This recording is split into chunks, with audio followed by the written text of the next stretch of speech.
Hello and welcome to the Parker Files, where today we're going to be taking a look at the Hot Toys Iron Man, MMS 528 D30. This version of Iron Man is from the movie Avengers Endgame. For the packaging, Hot Toys have done a really nice job keeping the continuity of the Endgame line and yet still maintaining individual branding around each character. What separates this box art from the others in the lineup is the slip sleeve style box and the subtle metallic finish that they've added to the box that shimmers and reflects the light in certain angles. I love how they incorporated the Avengers logo and some spacey layering into the image of Iron Man that wraps around from the front to the side of the box. In my opinion, the coloring on this box ties into this figure beautifully. The use of red and gold as the main colors in the art represents the color scheme of this figure perfectly, and the image of Iron Man himself looks fantastic. Due to the slip sleeve style box, we don't get the outer side cutaways like we did on the other figures in the line that reveal both the Avengers logo and individual symbols, but they're still present on the top and bottom corners in a nice gold reflective print. What I like about this slip sleeve style box is the arc reactor indentation on the side of the charcoal styrofoam. It's subtle, but it's a nice touch. The back incorporates more of the galaxy layering we've gotten on all the Endgame line with Iron Man color branding, and I really like the look of it. As always, we also get the credits to the cast and crew who bring Mark 85 to our shelves. Pulling the box out of the sleeve, we get a full look at the styrofoam box with Mark 85 recessed into it. This type of box and the materials used, like the material used in the figure itself, they're details that set Hot Toys apart from other companies, and Iron Man apart from other figures. Alright, enough about the packaging, let's open it up and see what's inside.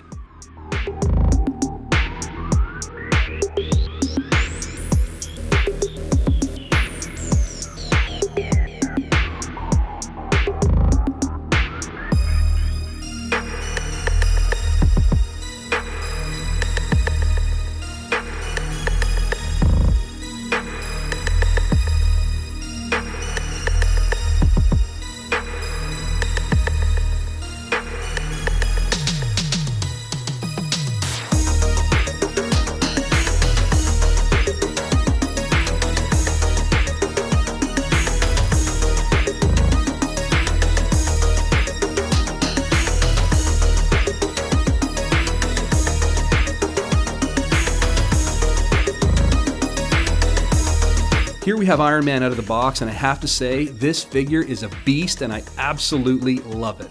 And not because it comes with a lot of accessories, which it doesn't. In fact, I don't see myself using any of the accessories it comes with. But I love this figure because everything about it screams Iron Man to me. As a comic reader, this color scheme takes me back to my childhood and how this figure was portrayed in the stories I read. And as a huge MCU fan, the Mark 85 is, in my opinion, the perfect culmination of all its predecessors. You see the bulk that harkens back to the earlier models, and you still see the sleek design of the nanotech variants and everything in between, and it all comes together and is all blended together flawlessly in the Mark 85. This figure is heavy, which leads me to believe there's a lot of die cast here, and it's especially noticeable in the legs and feet area, which really help with poseability, as we'll see a bit later in the video. The paint application on the Mark 85 is exquisite. It's metallic, it's glossy, and it's classic. There are some subtle uses of silver, along with some nice pitting and scuff marks throughout, which finish off the aesthetic realistically and beautifully. The moment I pulled it out of the box, I was thrilled, blown away, which doesn't always happen. So, first reactions, if you haven't guessed already, first reactions are high. Starting from the ground up, the boots, like the rest of the armor, are that perfect blend of being big and bulky like the earlier marks, and sleek like the later variants. The color of red used here in the paint app is stunning, and I love the look of these boots. The lines throughout them and the use of silver as an accent, it sets them off really nicely and contrasts so well with the legs. There are a couple of nicely engineered things to note, and we'll see them a little bit later in the video. The first is the cap that goes over the foot where it meets the shin. This piece lifts up when you want to pose the feet more dynamically.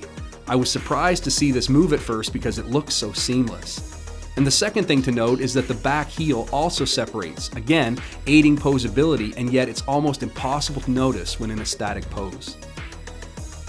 The thighs are a beautiful satin gold color with silver accents, and I can't help but gush over the detail here. The legs look sleek and muscular, and yet have that perfect blend of size and detail. The design and aesthetic used here are complemented perfectly by the engineering. There's a lot of die cast in the legs, which gives it a solid, sturdy base, and the ratchets in the knee bend are equally sturdy and hidden well by the paint app and design. In the gap between the legs and the waist, there's a silver section revealed, and in it is a small arc reactor on either side. It's almost invisible, which is one of the big improvements, in my opinion, over the Mark 50. I, like a number of other collectors, didn't like the unsightly gap in the legs on the Mark 50, and I'm thankful that that gripe was remedied in this release. Similar to the legs, the paint application on the upper armor is stunning. The red is vibrant and pops, and the gold and silver accents are placed and used perfectly. The gold is that same satin finish used in the legs, while the silver, which is more noticeable in the upper body, it's still used sparingly and as a complement, but it also completes the look beautifully. The large arc reactor in the center of his chest is recessed nicely with a silver accent, and there are some nice visible details seen throughout the glass. The front chest plate is removable, though I'm not sure why they did that given it's a nanotech model. There are also two flaps that extend in the upper back for flight poses, and the middle back section can be removed completely to add the lightning refocuser. We'll take a closer look at these and other engineering details a bit later in the video when we get into some different poses. The arms, like the legs, are that perfect blend of sleek meets size and strength. The engineering in the biceps and shoulders are really well done, and we'll see more of that in a few moments. But I love the silhouette and lines used here, and combined with the paint application, like the rest of this armor, it's executed flawlessly. Even the elbow joint is hidden perfectly with the aesthetic and paint app. The gap in the armpit area is always a quick point of contention in previous releases, and I'm pleased to say that it's concealed really well from the front angle. The Mark 50's shoulder pads perfectly concealed the gap from all angles, but this one does not. The gap is noticeable from behind, but I wouldn't say it's unsightly. Something else to note in this figure, something I didn't like in the Mark 50, and that is the use and placement of the mini arc reactors in the design. You see two of them on his upper chest and the placement almost mirrored on his back, as well as two smaller ones lower on his abdomen. Speaking of the abdomen, that would be one of my only gripes with this near flawless release. There is a small awkward gap 2 flaps down from the top. I've pressed it down and it seems to be staying put for now. The abdomen does extend to allow for more articulation and range of motion, and hopefully it doesn't exaggerate this gap over time. As we zoom in to take a closer look at the helmet, I have to say again how much I love this paint application. The colors are stunning and they complement each other so well. The red is vibrant and glossy, and the gold is elegant and satin, and the gunmetal silver harkens back to the Mark 47 and brings the red and gold together perfectly. The helmet design has futuristic elements to it, like the Mark 50, but it also has the simplicity of the earlier models as well. The lines are subtle and sleek, but we get that modern touch with 2 tiny arc reactors on the lower part of the silver on the back of the helmet. I can't get enough or say enough about the paintwork on this figure, and I love the subtle pitting found on the helmet. It's just enough and it's in all the right places. Personally, I wasn't a fan of the Mark 46 and 47 helmets as much because the added lines in the front faceplate gave off an angry sort of look. I much prefer the original 7 armors over many of the later variants, and the Mark 85, as I've already said, encompasses all its predecessors together, and it does so flawlessly. In terms of accessories for such an expensive and long-awaited release, the Mark 85 doesn't come with a whole lot, and with the exception of a few hands, 2 of the accessories don't work for me at all because of inaccuracy, and the one accessory that is accurate looks fantastic, but isn't one I see myself using after this video. Here we have Iron Man in a subtle pose, and he looks like the invincible Iron Man that I grew up to know and love. I love how he looks in this pose, and I use it to point out a few things. First up is the sturdiness of this figure. Due to the amount of die cast in the legs, there wasn't a pose I put him in that he couldn't stand on his own, other than flying poses of course. You see a slight bend in the knees and how the kneecaps extend slightly, but not unsightly, to allow for that articulation. I also want to point out the upper legs and where they meet the waist. Notice that the gap, like the knees, isn't unsightly, and it actually has a natural look to it. This is some fantastic engineering in my opinion, and I love how seamless this looks. Moving up, we get a look at some of the articulation in the shoulders. The shoulder pads are spring-loaded as opposed to being on a ball joint, which is a bit of a regression in terms of engineering on Hot Toys' part. But nevertheless, after raising the shoulder pad, you can pull the arm out, and there is a swivel to allow for a full range of control. Again, due to the design and paintwork, when the arm is put in a position like this, the ball joint isn't awkward and unsightly. It has a seamless, natural look to it. Speaking of natural, something you may not even notice in this pose is found on the bicep of the right arm. The bicep actually articulates out, so depending on the pose, you can really control the amount of movement you want to achieve. I used it subtly here and we'll see it more pronounced a little bit later. Last, at least for this pose, I want to point out the hands. In the unboxing, it looked as though I had gotten two pairs of the same hands, but no, one is static and the other is articulated. Both have the same paint app and both look fantastic. The sculpts are nicely detailed with the lines of the armor design itself, along with the pitting or slight battle damage on the top. They're predominantly red with the slightest use of gold, noticeable only on the articulated hands on the top of the fingers where they meet the upper knuckles, and then some noticeable silver accents on both pairs on the top side of the hand that carry over onto the palm and house the repulsors. Here we have Iron Man in another simple pose, but looking as invincible and imposing as ever. This pose mimics that epic moment in Endgame where Iron Man says, "Okay Thor, hit me." And Thor raises Mjolnir and Stormbreaker, channels the lightning and directs it toward Iron Man in this lightning refocuser.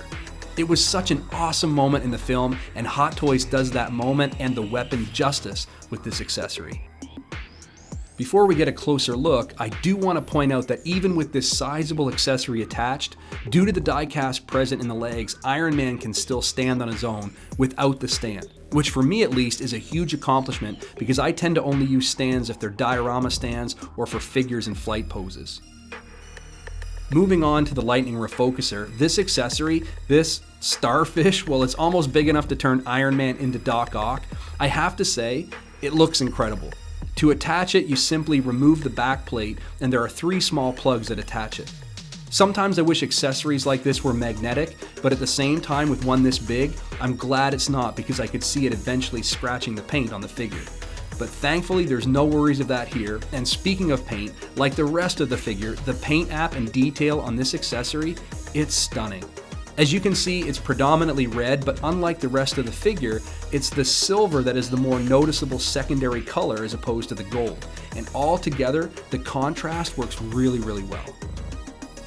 When attached, you see the seamless lines at the bottom of the lightning refocuser and how it lines up perfectly with the back of the suit to create the illusion that it's all part of one nanotech armor.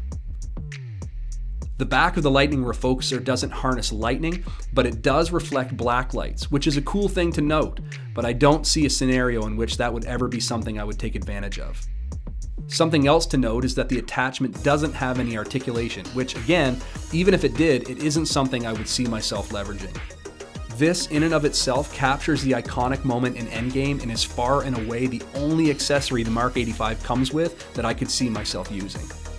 To further the point, here's Iron Man in a fully dynamic flight pose, and I love how this looks. Much like the iconic scene mentioned earlier, this calls back to the moment where he and Pepper, in her rescue armor, fly back to back wreaking havoc on Thanos' army. I don't see myself posing the Mark 85 like this long term, but I do have to say, when I get the rescue figure, I may change my mind. Taking a closer look, let's talk about some of the articulation shown here, which is made possible due to the engineering improvements that enhance this advanced armor. As mentioned earlier, the top plate of the foot lifts up and allows the foot to move up and down, and the heel also articulates out, which allows the boot itself to have a fairly wide range of movement. The same is true as we look at the knees, specifically the right knee. The armor separates in a way that allows full articulation in the knee joint itself, and what I love about this is how the armor still appears seamless even though it's not. The gap is there, but it's camouflaged so well by the engineering that's gone into it as well as the paint application after the fact. This is Hot Toys showing off, and I love and appreciate it. That sentiment continues as we take a look at the articulation in the upper body. The shoulder pads and gaps between the arms and the body have already been noted, but I did want to bring attention to the articulation in the bicep. On the positive side, I love the ability to have a wider range of motion in the arms for posing, and the ability to separate this piece certainly affords that. But what I don't like is that in certain angles, it's more pronounced and visible unlike other areas in the figure. It's a tiny Ant-Man sized gripe, and I would gladly take the pro of this over the con, but nevertheless, I did want to point it out. Now, speaking of gripes, as always, when it comes to Hot Toys, the head sculpt is what gets the praise or causes the biggest commotion in the collecting community. And if you thought the backlash of the most recent Paul Rudd sculpt was bad, it wasn't bad enough to cause Hot Toys to offer a replacement head sculpt, which is exactly what Hot Toys did due to the incredibly divisive and negative reaction to this sculpt.